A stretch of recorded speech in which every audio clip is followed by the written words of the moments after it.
after that album, what was going on with your career at that point? Boom. So that's third album. This is 2006. Yeah. So you know this is when I got back with Disturbing the Peace. So Facts. story on that. A homeboy of mine, actually I was in Vegas, and I believe Chockin was in Vegas. A homeboy of mine from California who did some security work for Bobby V. He was there. He was in the same hotel. He was like, man, I think you and Chockin, y'all and Chris need to talk. He said, I'm finna see them. I said, man, tell Chockin them shit. Let's talk. Let's do it. You know what I'm saying? It's all good. At this point, Capitol Records is firing a lot of people and they're going down. Not that I'm trying to leave or nothing, but they're going down. Yeah. You know what I'm saying at this point. So meeting come around, I'll go up to Chris' room, Chockin and Big Jeff in there. We just talk. We talking it out, you know, everything about this, about that, about everything. Then we like, fuck it, let's hit the club later on.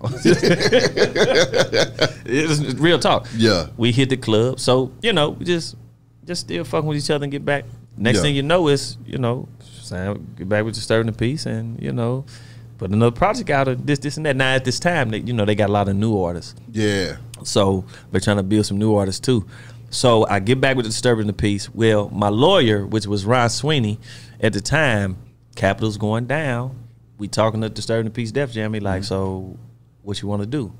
He gave his opinion. Now at this time, I got a '1 record. I could have went to whoever I wanted to. Yeah. To be, you know, being honest, I think Atlantic was trying to sign me and some shit around this time, but I felt loyalty to Disturbing the Peace. From what happened, I felt like, no, I'm gonna go fuck with Disturbing the Peace again.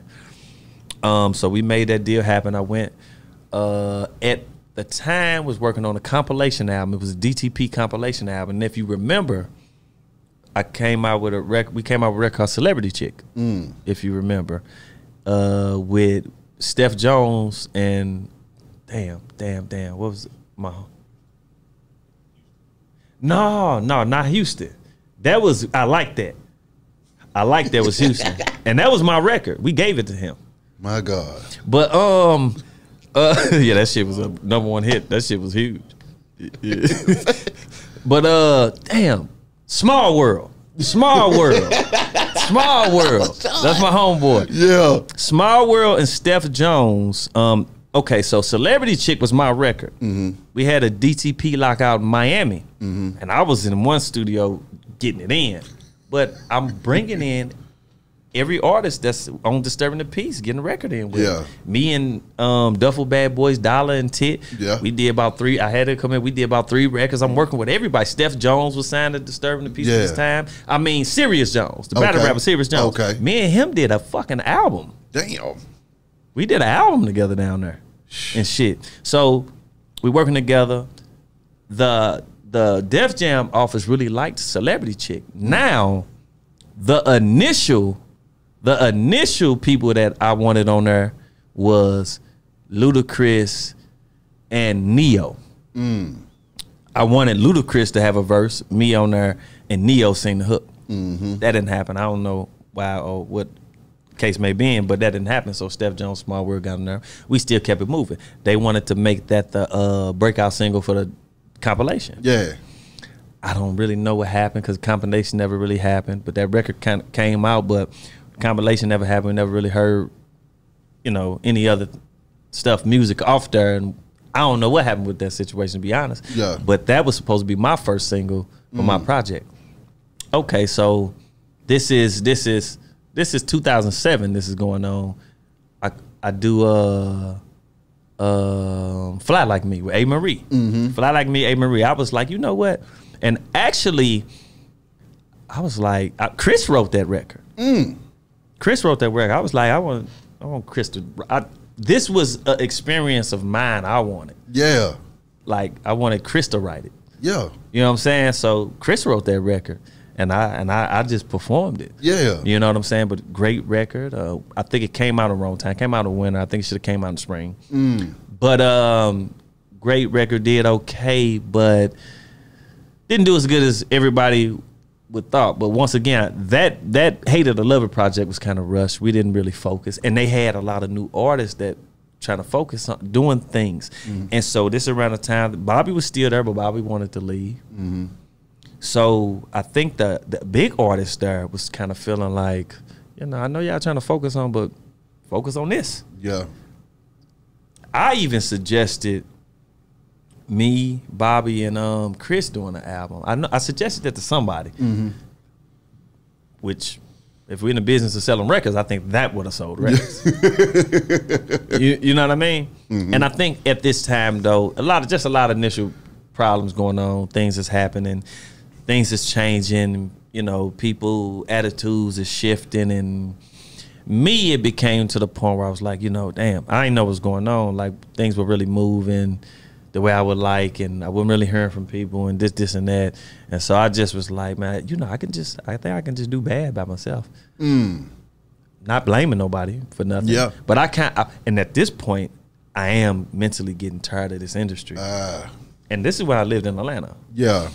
And so I had came to Chris and was just like, you know, man, I want to get off disturbing the peace, and just I'm in a headspace. I'm just kind of done with this shit. Industry, period. I'm like, I just want to live my life, I need to think about a lot of shit. And we talked about it. Chris was like, cool and everything, and, you know, that happened. And I remember, because I didn't know what was going on, I ain't talked to nobody. I called him. I got in touch with my road manager here, L.A. Reid, assistant. We wanted to have a meeting with the label and everybody. So we did that, and L.A. Reid was like, you know, what happened? Why y'all drop the ball talking to Disturbing the Peace? Like, why was this not, why didn't this happen? Why didn't this happen? Why didn't this happen? He's like, I got another album date though, and do. At this point, I'm so exhausted. I don't even want to do music. Damn. Like, real shit. And so when I got off Disturbing the Peace, of course I got off Def Jam. Yeah. This is 07, 08. And got off there, and I kind of, then around 09, I moved back to St. Louis in support of my mother. Yeah. Yeah, so that's kind of what happened with that situation. So now you're getting ready for the Interscope situation, and then the funk hits the fan again. What was it that got you ready to go again? Love for music. Being passionate about music, and that's what I do. Yeah. You know what I'm saying? I knew I couldn't just sit around and say F it, because it's embedded it literally in my soul. That's right. You know, so I just never stopped. I just at this point I was independent, but I was trying to get another deal, in which I was on my way to, until that false situation happened. Yeah. And so after that, 09, with that false situation, I just kind of was on the grind, and I was kind of confused too. Okay, your headspace after that situation happened, okay, you realized it didn't cost you a damn deal with a major label that probably would have been a game changer again. Yeah. And then I lost a lot of deals. Lost a lot of, I didn't mean to cut you off. I'm with you. A lot of celebrity artists that I knew was cool. A lot of people turned their back. A lot of people turned their back. Trust me. A lot of people stopped fucking with me, stopped dealing with me. And all over a lie. All over somebody saying this, a picture I took with somebody being nice because they said they was a fan. This person lied. And you want to know, they came up. That individual, what that individual wanted to do, reality shows, all that shit, they started doing that. While I declined. Like, for real. I'm watching this shit. And a lot of people talk about mental health. I'm a strong individual. Yeah. I'm a very strong individual. But I was going through some mental health at that time. Shit was bothering me mentally. But when you see me, if you see me out and everything, you'll never know. Having to deal with that in front of the world, man. Yeah. Okay, you know, it's one thing for somebody to say something about you and only 30 people here. It's another thing for the whole world to be like looking at you crazy. And then it's something that you got to live down or live with, man. So, I mean, what is the hell was that experience like with your mental? That experience, because a lot of people's like, oh, you mess with and trannies and all that. It was a lot of shit. And I just was like, damn. But like I said, I'm a strong dude. I'm just like, damn. It's bothering me. But I know I got to come up out of it. Yeah, I know I got to come up out of it, because the authentic truth is that ain't true. So I'm one of them individuals.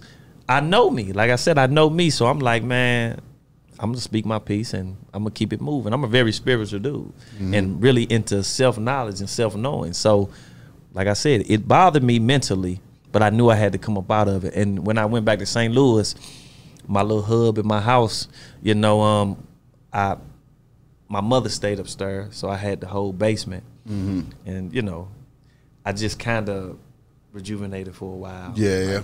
Thinking and like, what the fuck? Okay, so what am I finna do? All the time, though, I'm stay on the road, performing shows around the world, and still doing what I love to do. Yeah. Just in the music industry, I was kind of sabotaged.